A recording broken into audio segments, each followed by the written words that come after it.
Great pleasure always to bring on board Nilesh Shah of Envision to talk about markets, stock picking, the idea of value in this kind of a market, and where is margin of safety in this market where everybody suddenly is now excited, curious, and are ready to commit to capital.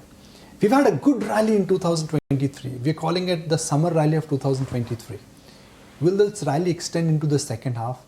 If yes, what are the factors which are at play? Nilesh, always a pleasure to interact with you. Thank you for joining us. We haven't done this show in a while actually. This is one show with you especially. I always look forward to learning and understanding.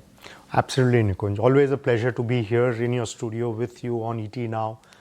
It's always a pleasure. Thank you very much. So Nilesh, let's understand the market setup.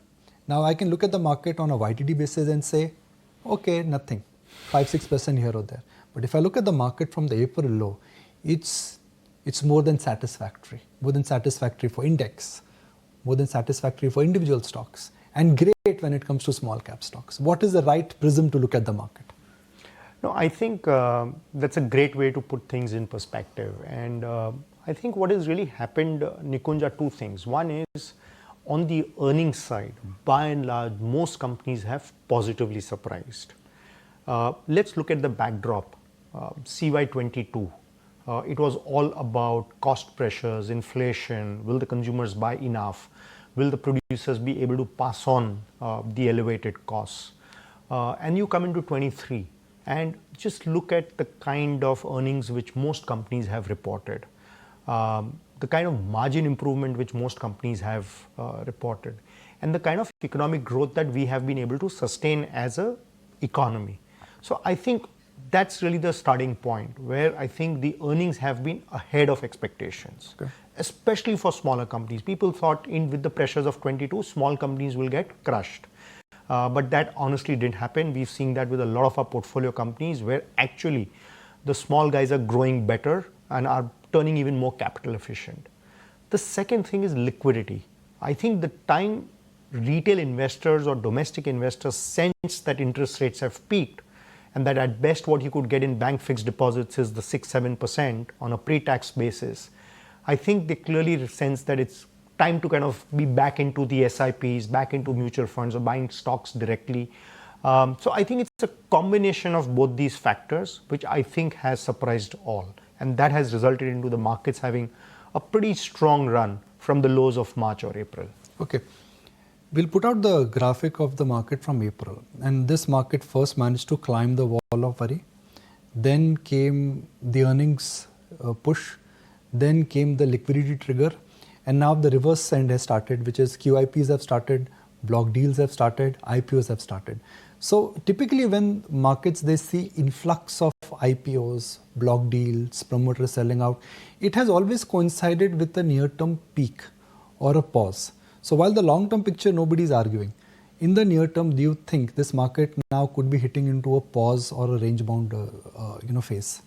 Quite possible. After this kind of a rise that we have seen, it's pretty much, I think, relatively or reasonably obvious to assume that we could hit a wall soon, given the kind of run-up that we've had. And I think that would, as we all say, that would probably be a healthy correction, a nice shakeout.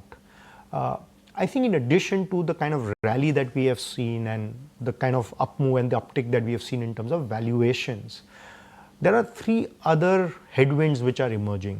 One is crude oil is also kind of up quite significantly from the lows that we saw in the earlier part of the year. And we know that crude has remained our biggest challenge for now, years or for decades. And when crude goes up, that does have an impact on earnings, it does have an impact on growth, and it does have an impact in terms of the stock prices. So I think crude is one big challenge. The two is basically, will that lead to a further spike in cost of commodities? And again, therefore, does that bring back to the table the possibility of margin pressures again? Because we've had great margins for the last 1 or 2 quarters. So that, and third is cost of capital. I mean, again, the US Fed probably, I think what I read is that they're saying is that probably they're not done with. And if there are further rate increases, our own Reserve Bank of India has increased the CRR. I think that's an indication that maybe a rate cut is not round the corner soon. So I think these are the three I would say, headwinds or challenges, which could also lead to we hitting the wall much sooner. In addition to, of course, supply of paper, supply of securities coming in from all these QIPs and all of that. So I think on the whole, we probably for now, at least in terms of the very short term or the very near term, I think there's a high chance we can get into a pause mode. Today we are